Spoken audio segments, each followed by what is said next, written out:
आप सभी लोगों को मेरा नमस्कार। साथियों, आपने सब्जेक्ट देख ही लिया होगा कि हमने आज क्या सब्जेक्ट चूज किया है। और ये मुझे ऐसा लगता है कि एक ऐसा टॉपिक है कि मेरे पास जितने भी सवाल लोगों ने किए हैं एनडीपीएस एक्ट से संबंधित, हर तीसरे व्यक्ति ने मुझसे यही पूछा है कि सर, जहां किसी को किसी दूसरे व्यक्ति ने बता दिया है कि या फिर किसी दूसरे व्यक्ति ने जानबूझकर फंसा दिया है, वहां पे पुलिस ने उस व्यक्ति को गिरफ्तार कर लिया है। तो क्या अगर किसी व्यक्ति को किसी दूसरे आरोपी के कहने पर गिरफ्तार कर लिया गया है तो क्या उसे सजा हो सकती है इस आधार पे कि उस व्यक्ति को किसी दूसरे आरोपी ने कहा था कि हमने ये जो ऑब्जेक्शनल सब्सटेंस है वो यहाँ से लिया था। एग्जाम्पल के जरिए समझते हैं।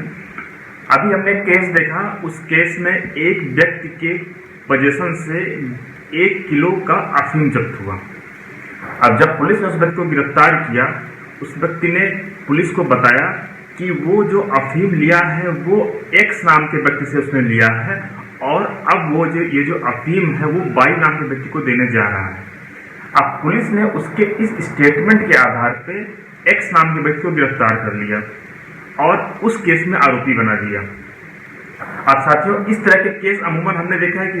जैसा कि मैंने आपको बताया कि हर तीसरा केस इसी प्रकार से है कि किसी व्यक्ति के कहने पे किसी व्यक्ति को आरोपी बना दिया जाता है। तो आज इस वीडियो के माध्यम से मैं आपको बताऊंगा कि इस बारे में क्या लॉ है और लॉ में हमारे क्या बताया गया है कि किस कंडीशन में इस व्यक्ति को आरोपी बनाया जा सकता है और अगर पुलिस ने आरोपी बना भी लिया है तो इस तरीके के मामलों में किस तरीके से बरी हो सकता है व्यक्ति। और इससे जुड़ा हुआ मेरे को सुप्रीम कोर्ट के कुछ 4-5 जजमेंट है, वो भी मैं आपसे शेयर करूंगा। और मुझे उम्मीद है कि अगर इस तरह का केस किसी व्यक्ति के साथ हो रहा है तो निश्चित तौर पर मेरा इस वीडियो को देखने के बाद उस व्यक्ति को जरूर फायदा पहुंचेगा। अब साथियों, इससे पहले हमने जितने भी वीडियो अपलोड किए हैं एनडीपीएस एक्ट से संबंधित, आप लोगों को मैं धन्यवाद कहना चाहता हूं कि आप सभी लोगों ने उसको अप्रिशिएट किया है और लोगों ने इसको कह सकते हैं कि उन वीडियो के आधार पर मुझसे अलग अलग तरह के सवाल पूछे हैं। और आप लोग जिस तरीके से मुझसे सवाल करते हैं उस आपके सवालों के मदद से मुझे समझ आता है कि वास्तव में कौन कौन से ऐसे टॉपिक हैं जिस बारे में लोग सबसे ज्यादा जानना चाहते हैं। और मेरा प्रयास रहता है कि जैसे मुझे वक्त मिले अपने लिटिगेशन अपने बस टाइम से मैं कुछ टाइम निकाल के मैं उस पर आप लोगों को कुछ ना कुछ जानकारी शेयर करूं, जो अगर आपको वो चीज़ अगर आप गूगल में सर्च करने नहीं मिल पा रही है या आप यूट्यूब में सर्च करने मिल पा रही है तो कम से कम आपको इस वीडियो के माध्यम से मैं बता पाऊं कि हाँ, इस मामले में हमारा लॉ क्या कहता है और साथ में सुप्रीम कोर्ट जजमेंट के बारे में, इस मामले में सुप्रीम कोर्ट ने क्या टिप्पणी किया, सुप्रीम कोर्ट की क्या राय है और किस तरीके से अगर किसी व्यक्ति को झूठा फंसाया गया तो वो व्यक्ति उस तरह के मामलों में बच सकता है। तो साथियों, शुरू करते हैं। सबसे पहले हम समझते हैं, हमने जो आपको स्टोरी बताई कि उस स्टोरी में किस लॉ के अंतर्गत पुलिस उस व्यक्ति को गिरफ्तार कर लेती है और गिरफ्तार करने के बाद आगे क्या प्रावधान है, किस तरीके से बचा जा सकता है। अब जैसे हमने आपको बताया कि एक व्यक्ति को गिरफ्तार किया जाता है 1 किलो अफीम के साथ और उस व्यक्ति ने एक्स नाम के व्यक्ति का नाम लिया और पुलिस एक्स नाम के व्यक्ति को गिरफ्तार कर लेती है। साथियों, इस तरह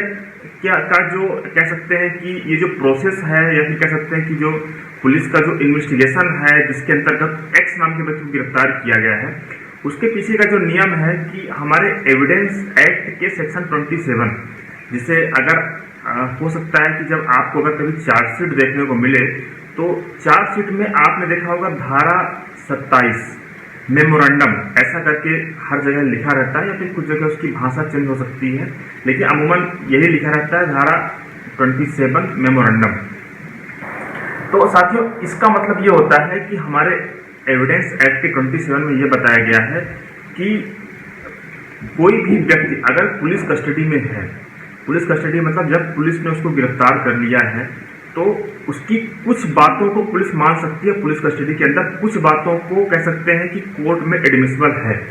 जैसा कि हमने, अगर आपने मेरा पिछला वीडियो बताया होगा, देखा होगा, तो हमने आपको बताया है कि पुलिस कस्टडी में पुलिस के सामने कही गई कोई भी बात का कोर्ट में कोई महत्व नहीं होता है। मतलब कि पुलिस के सामने अगर कोई व्यक्ति ये कह भी दे कि नहीं मैंने ये जुर्म किया है, मैं स्वीकार करता हूं कि मैंने इसको मारा है या फिर मैं कह सकते हैं कि मैंने ये क्राइम किया है, ये जो अफीम है ये मेरा ही है, इसको लेके मैं ही जा रहा था, अगर इस तरह की बात कोई भी आरोपी पुलिस के सामने कह भी दे और स्वीकार कर ले, लेकिन अगर वो जो उसके जो स्टेटमेंट है अगर वो कोर्ट में जाके जब कोर्ट में उसका एग्जामिनेशन और चीफ क्रॉस एग्जामिनेशन होता है, अगर वो उस दौरान अपनी बात से बदल जाता है, अपन इसको इंग्लिश में कहते हैं हॉस्टाइल हो जाता है या फिर पक्षद्रोही हो जाता है, तो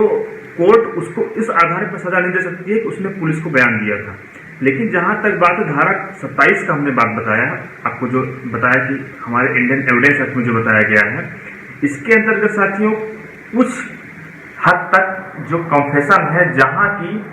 कोई भी आरोपी कुछ ऐसी बात बता रहा है जिससे कोई नया फैक्ट निकल के आ रहा है, उस कंडीशन में धारा 27 के अंतर्गत उसकी इस तरह की बात को कोर्ट में एडमिसिबल माना गया है।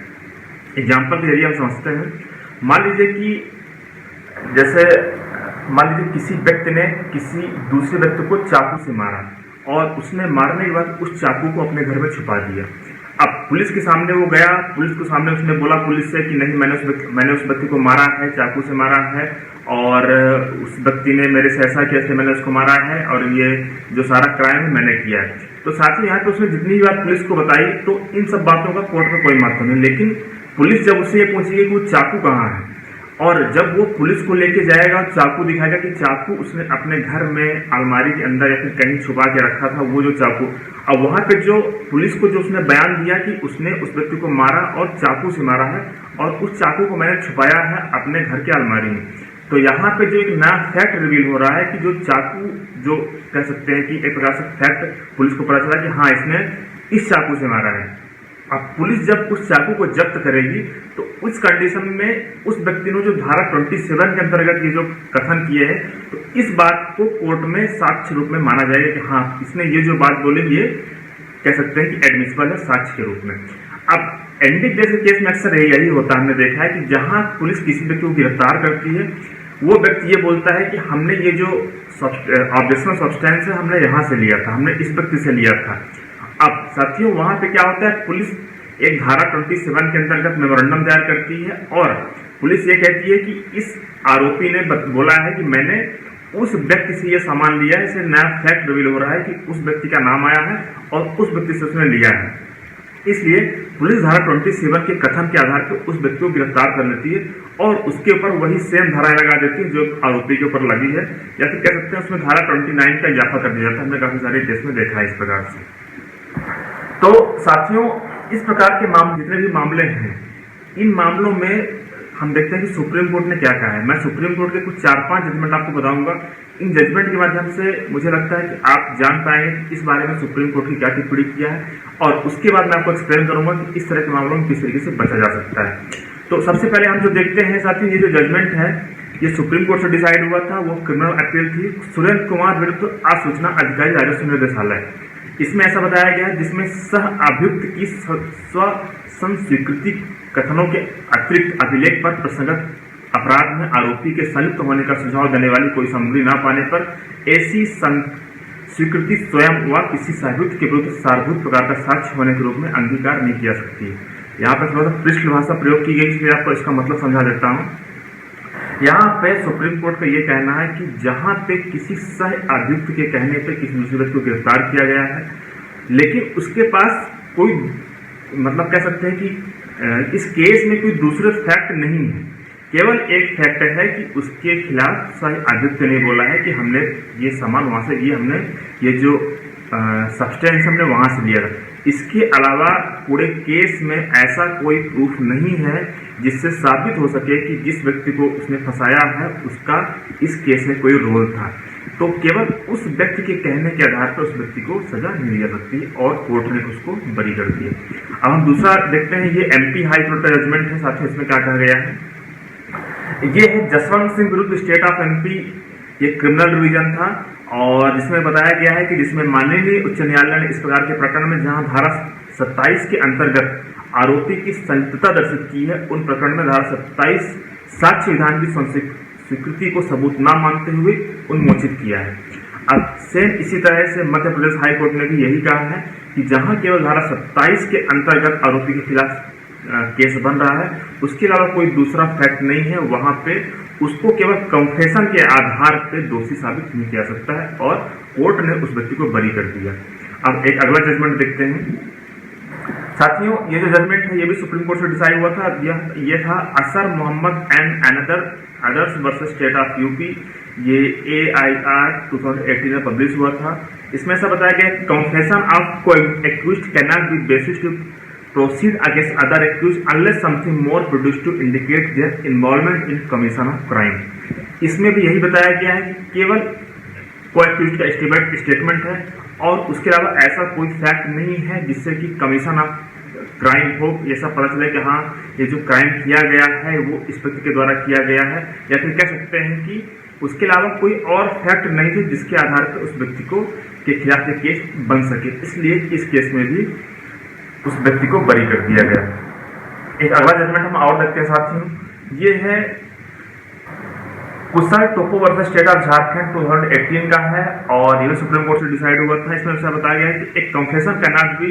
Treated as substantial evidence against a co-accused. इसका मतलब ये है कि जो कंफेशन है उसको सब्सटेंशियल एविडेंस के रूप में उपयोग नहीं किया सकता है।